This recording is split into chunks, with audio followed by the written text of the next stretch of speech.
네, 이번 주 포항 MBC 뉴스를 한 번 더 정리해보는 시간 뉴스 브리핑 시작하겠습니다. 이번 주 저희들 마스크를 벗었죠. 네. 왜 벗은 거예요? 마스크를 저희들이 착용하니까 조회수가 많이 떨어지는 것 같아서 아니 그게 마스크 때문이 아니라 저희들 얼굴을 좀 보여드리고 좀 이렇게 이 가림막을 했습니다. 그래서 좀 돈을 들여서 가림막을 하고 많이 장 기자는 왜 굉장히 준비가 안 된 것 같은데 오늘 자의적인 평가여가지고 뭐라고 오늘 말해요? 갑자기 저희들 마스크를 안 쓰는 걸로 결정해가지고 장 기자가 좀 준비가 안 된 거 아니에요? 보니까 당황하더라고요 보니까. 그렇죠. 이번 주 제가 어린이집에 아기가 가기 시작해가지고 정신이 없습니다 지금. 3월달이 이렇게 학부모들은 정말 힘든 애들도 쉽지 않고 학부모들도 정신없는 시기더라고요. 이번 주에 뭐 코로나19가 저희가 그래도 이렇게 많이 좀 줄어들어서 거의 발생을 확진자가 안 하고 있었는데 최근에 교회를 중심으로 해서 다시 또 많이 번지는 거 아닌가 이런 우려가 지금 많이 나오고 있잖아요. 네, 뭐 그때 이제 2월이니까 지난달이죠. 그때 이틀에 걸쳐서 이제 갑자기 확진자가 5명이 한 교회에서 나왔었어요. 그래서 3월 1일에 당직이었는데 아 맞네. 그때 당직이었구나. 리포트를 네, 만들었어야 제가 되는데 쉬는 날에 했는데요. 그러니까 이제 효자동에 있는 교회인데요. 거기서 이제 교인들이 5분이 확진이 되신 거예요. 여기가 교인 수도 꽤 많은 편인 것 같은데. 네, 뭐 등록된 교인 수는 뭐 포항시에 따르면 한 1,200명 정도 되는데 이제 주기적으로 정기적으로 예배를 보러 오시는 분 한 500몇 명 정도 되는 걸로 뭐 보인다 이렇게 얘기를 했었어요.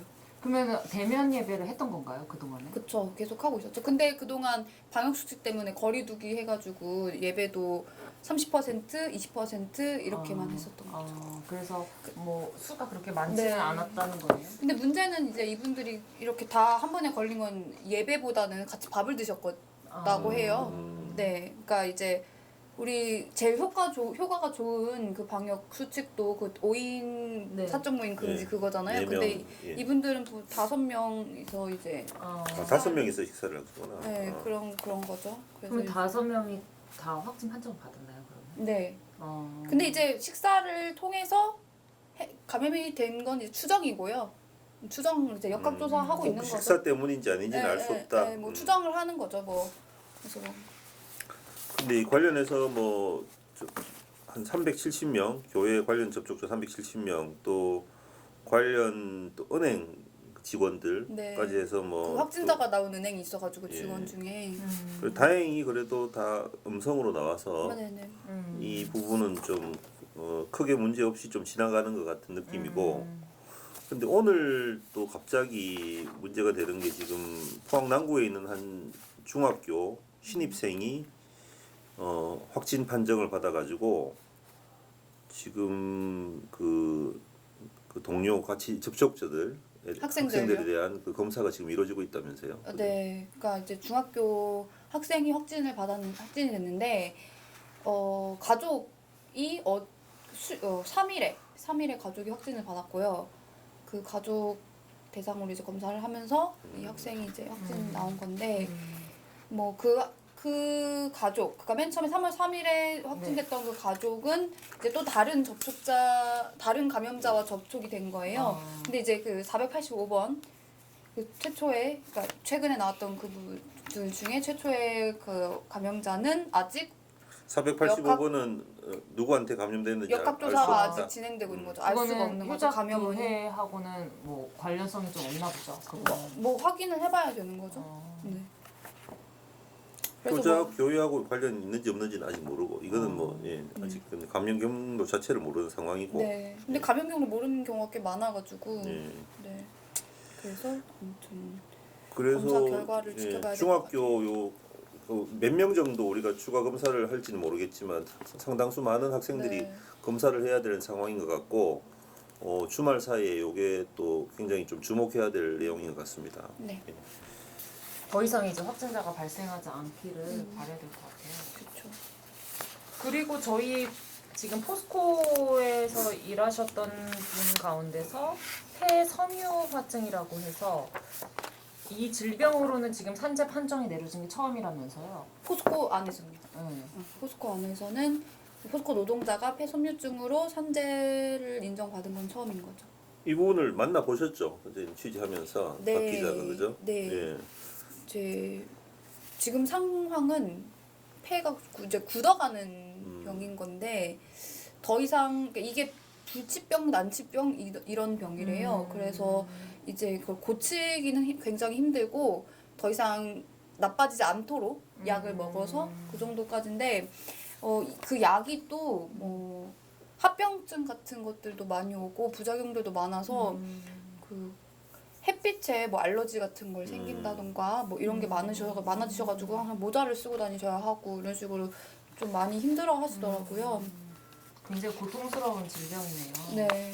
고치기도 어렵고. 저희들 뭐 그 센 물 쓰지 마라 다큐 이후로 계속 이런 그 포스코 관련 직업병, 특히 암, 바람 그 진단을 받은 이런 분들의 어떤 직업병 문제를 계속 저희들 제기를 해왔는데 어쨌든 근로복지공단에서 이렇게 신청한 지 얼마 안 된 2달 만에 뭐 이렇게 바로 판정이 났다고 들었어요. 네, 2달 만에 이렇게 뭐 이제 판정이 나는 거는 되게 이례적인 일이라고 하는데요, 노무사도. 그럴 수 있었던 거는 이제 이분이 작업했던 그 코크스 공장, 그리고 이분이 작업했던 그 작업이 작업에서 나오는 뭐 석탄 분진, 뭐 이런 유해 물질들이 그냥 조사해볼 필요도 없이 그 병과 뭐 인과관계를 뭐 따질 수가 있다 이렇게 본 거예요. 직결된다는 근로복지공단에서도. 거네요. 너무나 명확하다. 작업 네. 공정이 원인 네. 물질과 질병의 네. 관련성이. 그러니까 여기서 뭐라고 되어 있냐면요. 읽어드리면은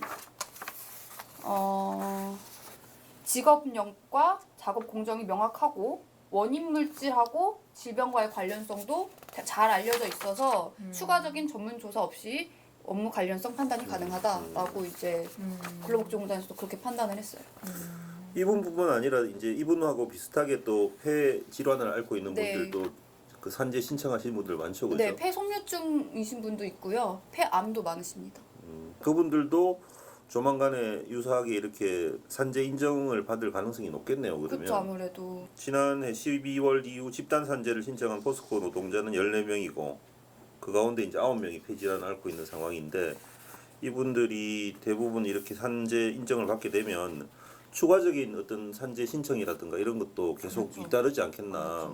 폐섬유화증을 앓고 계시는 만약에 다른 분이 계신다면은 또 신청이 될 가능성이. 그리고 이게 뭐 거의 한 50년 지난 50년 정도 동안 포스코에서 우리가 좀 다루지 않았던 문제고 또 그 심각성을 제대로 모르고 그냥 넘어왔던 문제들이기 때문에 앞으로 큰 그 후폭풍이나 어떤 사회적 파장이 일 것으로 그렇게 생각됩니다. 그렇죠? 그러니까 이게 사실 제철소 공정이라는 게 굉장히 좀 쉽지 않을 것 같잖아요. 우리가 네. 예상해 보더라도 금방. 그러니까 이런 부분에 대해서 어떤 노동자들의 건강 문제가 그동안이라고 하지만 굉장히 오랜 시간 동안 네. 수십 년 동안 공론화가 거의 되지 않았던 부분이고, 근데 그게 이번 이제 판정 이후에 더 많이 이야기가 되지 않을까 이런 생각이 드는 거죠. 저는 제출소 한 번도 들어가 본 적이 없는데 국장님은 들어가 보셨어요. 들어봤지. 분진이 엄청 많아요. 그래서 이제 그냥 포스코는 그래도 이렇게 보면 좀 정리가 잘 돼 있는 편이에요. 뭐 다른 뭐 다른 제출소. 현대제철소나 중소 이런 데 기업도 비해서 보면 근데 그럼에도 불구하고 이제 이런 질병들과의 관련성들을 다 입증받는다는 거는 제철 공정 자체가 워낙 이제 열악한 근무 여건이라는 걸 반증하는 그걸 볼 수 있죠. 이분이 뭐라고 하셨었냐면 이제 코를 풀면은 그냥 까만 덩어리들이 막 나왔을 때 일을 하실 때 일 마치면은 그리고 그러니까 아이라인 그린 것처럼 눈에 까맣게 다 돼가지고 분진 때문에 그러니까 서로 보면서 웃었다는 거예요. 그때는 이제 모르니까 이게 나중에 나에게 이런 병으로 돌아올지 모를 거 아니에요. 그러니까 막 이렇게 뭐 비누로도 안 지워질 정도로 그래가지고 그냥 서로 보면서 뭐 웃고 그랬는데 참 좀 씁쓸하게 말씀하시더라고요. 그래서 근데 이제 마스크도 없었대요 그때 처음에는. 물론 과거에 비해서 지금은 많이 좋아졌겠죠. 많이 그러니까 근데 좋아졌- 이분들은 그때 일하셨던 그렇죠. 거니까. 20년, 30년 전에 일하셨던 분들이니까 그렇죠.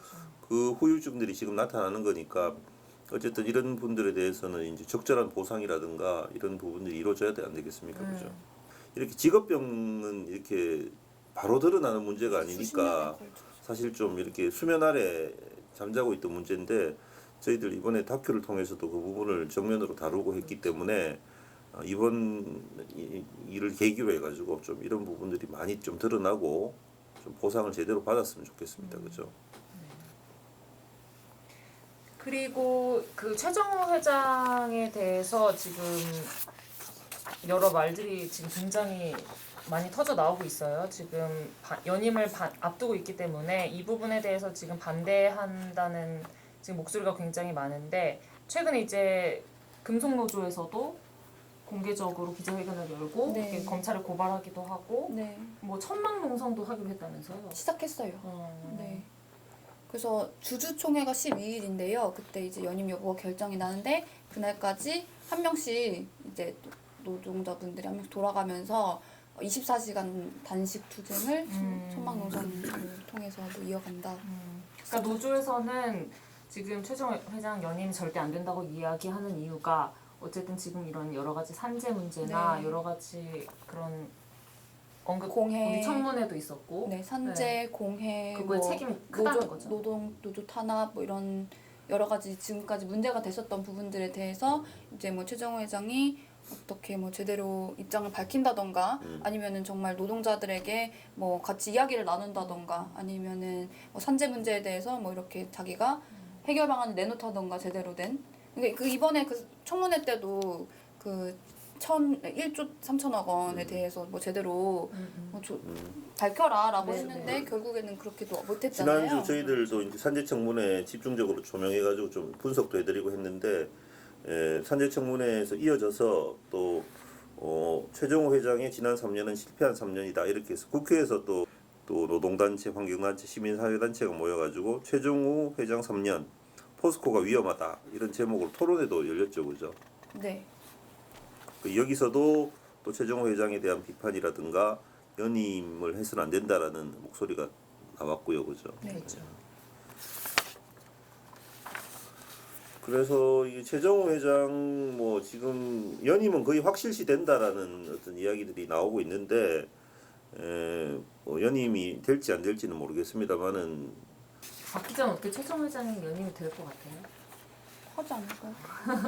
국장님 식견으로 보시면은 넓은 식견으로 보시면 뭐 되게 안 되겠습니까? 뭐 이렇게 강한 의지를 보이시는데 이런 우리 산재 청문회 때도 봤지만 네. 이렇게 의원들의 그런 여러 가지 질타라든가 뭐 사퇴할 의사가 없나라는 어떤 질의에 대해서도 뭐 전혀 어떤 그런 계속 그 자리를 유지하고 싶은 어떤 그런 게 보이더라고요. 의지가.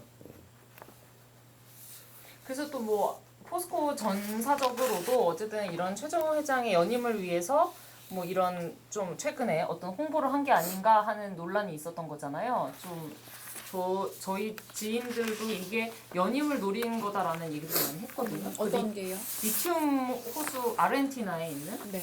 리튬 호수가 뭐 굉장히 뭐 잭팟이 터졌다. 최정호 회장이 되게 앞서가는 어떤 식견을 보여줬다. 이렇게까지도 기사가 그래서 나오더라고요. 이게 뭐 저기 포스코에서 이제 자료를 내가지고 보도 자료를 내가지고 리튬 염호가 35조 원의 가치가 추산된다. 그래서 이게 한 3천억 정도 주고 샀는데 엄청난 이익을 이제 거두게 됐다. 뭐 이런 식의 보도 자료, 홍보 자료를 배포를 했고 그와 동시에 각종 경제지에서 엄청나게 많은 그 관련된 기사들이 쏟아져 나왔습니다. 그리고 근데 뭐 경제지에서도 다 네. 좋은 의견만 있었던 건 아니죠? 네, 일단 근데 이제 일단 뭐 엄청나게 많은 일단 그 기사가 나오면서 이제 주가도 또 같이 오르는 그런 어떤 그 이제 일이 벌어졌고. 그 청문회는 다 묻힌 것 같아요, 그래가지고. 예, 예. 이걸로. 갑자기 이게 뉴스가 네. 떴어요, 그죠? 네.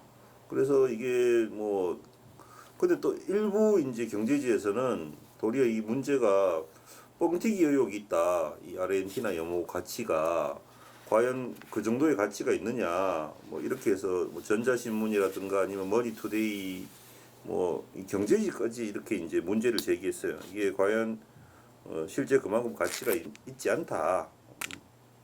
그래서 또 어떤 신문에서는 이거는 이제 뭐 그 최정우 회장의 임기 연장을 앞둔 최정우 띄우기 의혹이다. 녹색경제신문에서는 또 그런 비판적인 어떤 시각으로 기사를 쓰기도 했거든요. 그래서 왜 이런 민감한 시기에 왜 이런 뉴스가 나왔는가? 이게 좀 이 이면에 어떤 그 의혹이 있지 않느냐? 뭐 그런 어떤 지금 이야기도 나오고 있습니다. 지금 이사회가 연임 확정이 되는 이사가 한 일주일 정도 남았거든요. 근데 이 리튬 호수 이거는 사실 그 내용을 자세히 보시면은 아시겠지만 이게 수년 동안에 앞으로 누적되는 어떤 이익에 대해서 그것도 이제 매출액 기준으로 해서 그렇게 해서 이제 얘기를 하는 건데 이거를 마치 당장 이렇게 이익을 볼 수 있는 것처럼 얘기하면은 근데 사실 이렇게 뭐 이사회 열렸는데 사실 주가가 많이 오르고 이런 상태면 되게 분위기가 좋을 수밖에 없잖아요. 그러면 아무래도 그렇게 연임에 도움이 되겠죠. 네. 예. 처리하는데 뭐 금방 처리가 될 수 있겠죠. 연임 관련해서도. 이게 뭐 이게 장래 미래 가치를 이렇게 이야기한다면 저희 회사도 회사도 이게 여기다가 뭐 아주 높은 빌딩을 뭐 한 수십 층짜리 지어가지고 팔면 뭐 이게 한 저희 회사도 뭐 부지 자체 가격은 뭐 100년 나쁘지 않잖아요. 정도 앞으로 미래의 가치를 추산하면 아주 우량 기업이고 그럴 것 같아요. 그래서 이런 식으로 뻥튀기인가 아니냐 뭐 이런 좀 이야기도 있고 네, 너무 좀 의도가 읽힌 것 같다 포스코의 타이밍도. 어떤, 네, 경향지네. 그래서 뭐 이런 산재라든가 노동자의 죽음이라든가 이런 문제 제기에 대해서는 그렇죠. 별다른 언급이 없으면서 이런 장밋빛 청사진만 이렇게 내놓으면서 연임을 하고자 하는 의지를 드러낸 게 아닌가 뭐 그런 생각도 들고요. 좀 씁쓸한 생각이 듭니다. 보면서. 그리고 또 저희 지금 포항에 계속 지난해부터 지금 문제가 해결되지 않고 있는데 그 오천읍에 남구 오천읍에 있는 폐기물 매립장 네이처 ENT에서 지금 운영하고 있는데 이곳을 지금 증설을 하겠다는 건데 이거에 대해서 지금 주민들하고 환경단체랑 이렇게 해서 반대 대책위까지 꾸려져서 지금 문제를 빨리 해결해야 된다 이렇게 얘기하고 있는데 뭐 문제 해결이라는 거는 결국에는 증설을 이제 포기하라는 거죠. 반대하는 네, 더 이상 이제 하지 말라는 건데 매립을 이게 대주주가 이 네이처 ENT의 대주주가 동양종합건설이라는 회사인데 저희 지역이 이제 중견 기업이에요. 큰 회사고 여기에서 이제 그 영남일보도 소유하고 있고 이 회사가 언론사도 네, 그래서 굉장히 그 유명한 회사인데 이 회사가 대주주이기 때문에 그리고 또 이 회사가 포스코의 협력사로 수십 년 동안 부를 이뤄왔기 때문에 이 회사가 좀 책임 있는 모습을 보여야 된다 이런 이제 주민들이 얘기를 하는 거죠.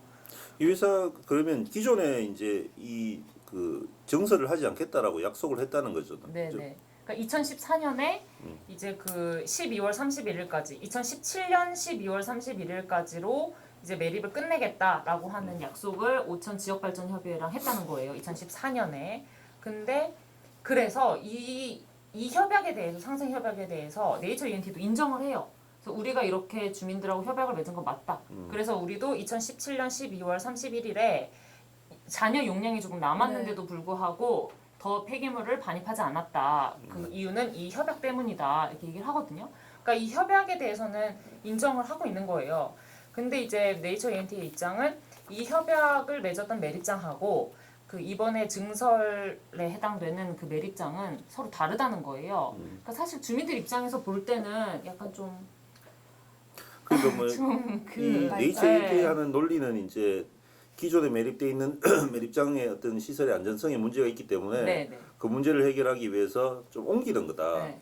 어쩔 수 없이 그렇지. 증설하는 거다. 옮기게 이런 거예요. 되면 네. 그게 이제 빈 공간이 생기니까 네, 네, 네. 거기를 다시 이제 잘 안정화시켜가지고 네. 거기다 다시 넣겠다는 네, 거지 않습니까, 그죠? 네. 그게 그 이제 주민들 입장에서는 그게 결국 정설 아니냐, 네, 네.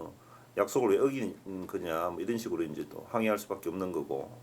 그래서 오늘 이 관련해 가지고 이제 공청회가 열리는데 그 사업 내용을 이제 공청회 공고에 보니까 20년 동안 추가 매립을 하겠다고 밝히고 있어요. 그리고 지금 이 추가 매립 용량 자체도 그 6매립장 문제가 되는 안전등급에 문제가 있는 그 매립장의 용량 이상이거든요, 사실. 거기서 또 늘어났어요, 사실. 그러니까 이게 한두 차례 더 이게 용량이 늘어난 거 매립 용량이. 그러니까 지금 이거는 사실 좀 무리하다라고는 포항시에서도 그렇고 주민들도 당연히 반대하고 그거에 대해서는 뭐 제론의 여지는 없는 것 같아요. 분명한 것 같고 다만 이제 업체에서는 안전 때문이다라고 계속 네. 얘기를 하고 있는 거고 그래서 지금 이 안전 문제가 원인이니까 지금 이 문제가 불거진 게 이 안전에 대해서 그러면 다시 재검증을 해보자. 이런 지금 이렇게 포항시에서도 그 환경청의 의견을 제출했고 이렇게 실제로 앞으로 진행될 가능성이 매우 높아요. 그래서 올해 한 중반 정도까지는 좀 지켜봐야 되지 않을까. 이 문제 어떻게 해결될지는 그렇습니다.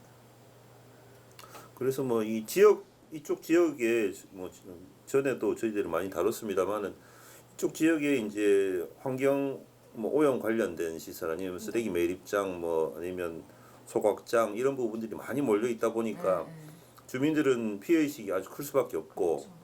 또 상당수 많은 주민들이 한 5만 명 됩니까? 되는 주민들이 또 그 아파트라든가 이렇게 살고 있기 때문에 그 주민들 입장에서는 뭐 불과 몇 킬로미터 거리에 이렇게 또다시 큰 규모의 어떤 매립장이 증설된다고 하는 부분들은 사실 받아들이기 힘든 부분이 있는 거죠. 그러니까 경북에서 학생 수가 제일 많은 초등학교에서 1km 정도밖에 떨어지지 그러니까요. 않다고 하잖아요.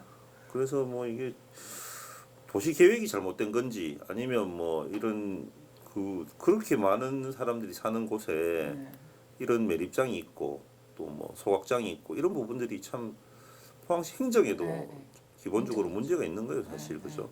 그래서 주민들 입장에서 그런 포항시의 어떤 대처가 사실 굉장히 좀 유감스러울 수밖에 없고 그리고 또 이제 저희가 덧셈을 쓰지 마라 다큐에서도 지적을 했지만 이 포항시의 어떤 환경 문제, 유해물질 배출로 인해서 주민들이 환경성 질환을 앓고 있다고 저희가 했잖아요. 근데 결국에는 이 네이처 ENT도 알고 보니 주민들이 이제 얘기하는 거는 네이처 ENT도 대주주는 동양종합건설이고 여기도 결국에는 포스코 협력사라는 있고. 거죠. 그러니까 결국에는 포스코가 어떻게 보면 제일 지금 그 뭐라고 해야 되나, 정점에 이거를. 있죠. 네. 이런 모든 환경 문제나 이런 거에 가장 이 문제를 풀 수 있는 것도 포스코고 결국 가장 원인을 어떻게 보면은 책임을 져야 될 것도 포스코가 아닌가 이런 이야기를 주민들이 하고 있는 거죠. 그래서 뭐 저번에 뭐 우리 저희들 그 미얀마 그 이야기도 했지만 윤리 경영 뭐 이런 이런 이야기도 있지만 마찬가지죠. 이것도 뭐 관련된 기업들이 이렇게 포스코 관련된 기업들이 이렇게 어떤 그 문제가 되는 부분이 있으면 포스코도 여기에 대해서 좀 책임감을 가져야 되는 부분이 있다. 그래서 뭐 문제를 해결할 수 있는 건 포스코가 아니겠냐 결국에는. 그래서 또 이제 포스코 이야기가 나오는 거고 최정호 회장에 대한 이야기가 그때 시위 때도 나왔던 거죠, 그죠? 그래서 최정호 회장이 포스코 최정호 회장이 이 네이처 ENT의 대주주인 동양종합건설에 대해서 조치를 취해야 된다. 좀 더 적극적으로 나서야 된다. 그게 정말 주민들을 생각하는 지역민들을 생각하는 행동이다. 그런 주민들의 어떤 주민들도 너무 답답하니까 그럴 것 같아요. 이게 지금 작년부터 계속 불거졌지만 해결이 지금 확실하게 될 것 같지가 않으니까. 그 그센물 쓰지 마라 관련해서 포스코에서 저희들 그 장성훈 기자 담당한 장성훈 기자 개인을 상대로 해가지고 5천만 원 정도의 소송을 걸었는데 명예훼손으로 뭐 이렇게. 근데 이제 그 소송을 취하하겠다 포스코 쪽에서 그렇게 저희들한테 연락을 해왔고 갑자기 왜 이렇게 또 취하했는지는 이유가 더 중요하지 않을까요? 취하했다는 것보다 모르죠. 그건 뭐 포스코에서 뭐 한 거니까 판단한 거니까 알 수는 없는데 뭐 최근에 뭐 우리 윤석열 총장 왜 사퇴했는지 뭐 알 수 없듯이 그때 산재청문회에서는 이제 이 부분에 대해서 질의를 했죠. 네. 그 질의를 하니까 약간 좀 화법이 좀 뭐 특이했죠. 이제 제3자 화법으로 네. 이야기하면서 뭐 나는 잘 모르는데 어떻게 보면 뭐 어쨌든 회사 법무팀에서 뭐 문제가 있다고 보고 뭐 포항 MBC 이의를 제기한 걸로 본다 뭐 이렇게만 이야기하고 더 이상 말이 없었는데 우리 뭐 취재한 장성훈 기자는 뭐 자신 있게 이야기하더라고요. 우리가 준비한 답변이라든가 여러 가지 이제 내용들이 우리가 너무나 명백하게 우리 이야기가 네, 맞기 네. 때문에 네. 근거들이 맞기 때문에 포스코가 더 이상 거기에 대해서 반박할 그게 없을 거다. 본인은 소송이 끝까지 가더라도 이게 충분히 입증해낼 수 있고 우리가 네, 네. 잘못하지 않았다는 거, 네, 네. 우리가 명분이 있다라는 걸 입증해낼 수 있다라고 자신 있게 네. 5천만 원 소송을 당한 입장에서 그렇게 네, 자신 있게 이야기해 보니까 네. 참 그래서 참 이게 소송 걸 때도 이해가 안 갔지만 취하를 한다고 하는 것도 이해가 안 가네요. 갑자기. 그래서 이런 것들을 저는 대기업의 횡포가 아닌가. 네. 이게 뭐 진짜 뭐 소송을 냈으면 끝까지 그 사실관계를 뭐 네. 따져가지고 서로 간에 뭐 누가 맞는지 한번 자기들이 명예가 진짜 훼손됐으면 그렇게 해야 되는 게 맞고. 근데 이게 마치 뭐 겁주듯이 이렇게 한번 하고 네. 또 간 보다가 뭐 또 이게 뒤로 쓱 빠지고. 그래도 이게 소송을 당함으로 해서 저희가 또 입은 피해도 있잖아요. 사실 한 몇 달 정도 동안. 그렇죠. 이게 뭐 소송 비용도 들고 그게 또 심적인 고통도 크고 네. 정신적인 고통, 저도 정신적인 고통을 아주 많이 그렇죠. 그럼요. 청구하세요. 당한 것 같은데. 근데 이런 거는 뭐 청구할 수가 없으니까 네, 지금 몇 달 그래서 됐는데 이게 벌써.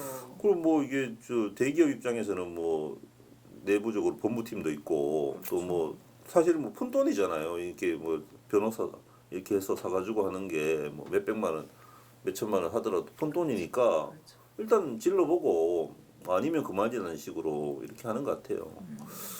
그래서 저희들도 이걸 뭐 어떻게 책임을 물을 수 없나 하고 고민을 하고 있습니다. 이 부분을 그냥 이렇게 그냥 저쪽에서 취하한다고 해가지고 그냥 알겠다 하고 넘어갈 일인지 그렇죠. 이게 진짜 특히 언론 기자 개인을 상대로 해서 이렇게 법주기식 소송 이건 진짜 문제가 있지 않나. 이런 것들이 반복되지 않게 하기 위해서라도 저희들이 좀 단호한 대처를 해야 되지 않나 이런 생각도 네. 하고 있고요. 네, 예. 좀 적절한 방법이 뭐가 있을지 좀 알아보면 좋을 것 같아요. 그리고 또 좋은 소식이 또 그 샘물 쓰지 마라 지금 방송된 지가 벌써 한 석 달은 된 것 같은데. 지겹습니다. 지겨워. 이 상도 뭐 계속 찔끔찔끔 계속 상을 타요. 맞아요. 개 좋아하시면서. 제일 좋아하는 게 사실. 또 국가인권위원회라는 데서 또 상을 줬다고. 국가인권위원회라는 데라고 하시면 안 되죠. 아주 중요한 기구죠. 그럼요. 인권을 그렇죠. 하는데. 여기서도 그 샘물 쓰지 마라 그냥 상도 아니잖아요. 대상 네. 그것도 네. 오늘 상 받으러 간다고 네. 이게 또 네. 가더라고요. 네. 어.